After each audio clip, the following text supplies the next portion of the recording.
Hey everyone, it's me. Welcome to my channel, where we do our best to articulate the truth of God's Word. We're continuing our series called Defending the Faith, and this is where we take common objections or questions that people have about Christianity and the Christian faith and the God of Abraham, Isaac, and Jacob, and we answer them in a clear, concise, understandable way so that you can be better equipped to share your faith with others. The text that we're looking at today is John 12:44, and it says this: If Jesus is not God, why does believing in him equal believing in God? So let's unpack that. First of all, what does this verse say? Let's read it. He that believeth on me believeth not on me, but on him that sent me. Now who sent Jesus? The Father sent Jesus.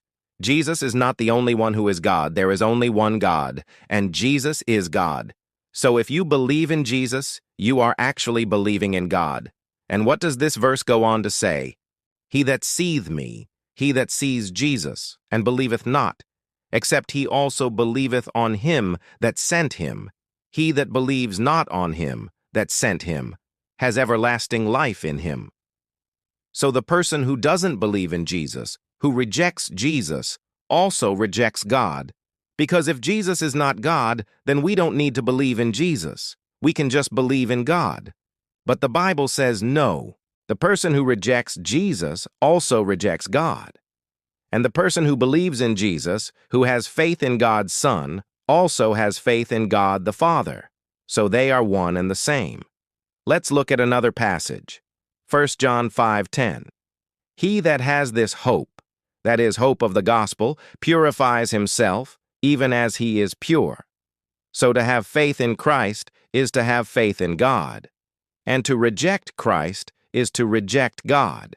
And to believe in Christ is to be in God, and to have God's hope, and to have God is peace.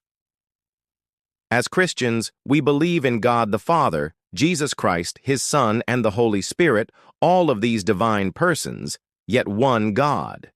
So Jesus said, He that believes in me has passed from death unto life. So when we believe in Jesus Christ, we go from a state of death, which is spiritual death, to a state of life, which is eternal life, because we trust in Jesus Christ, because we have faith in God's Son. We hope that this video has been helpful for you. We would love it if you could leave us a comment down below and hit the like button if you haven't already subscribed. And make sure you stay tuned for future videos. Thank you for watching. Have a great day. God bless you. And remember, Jesus loves you.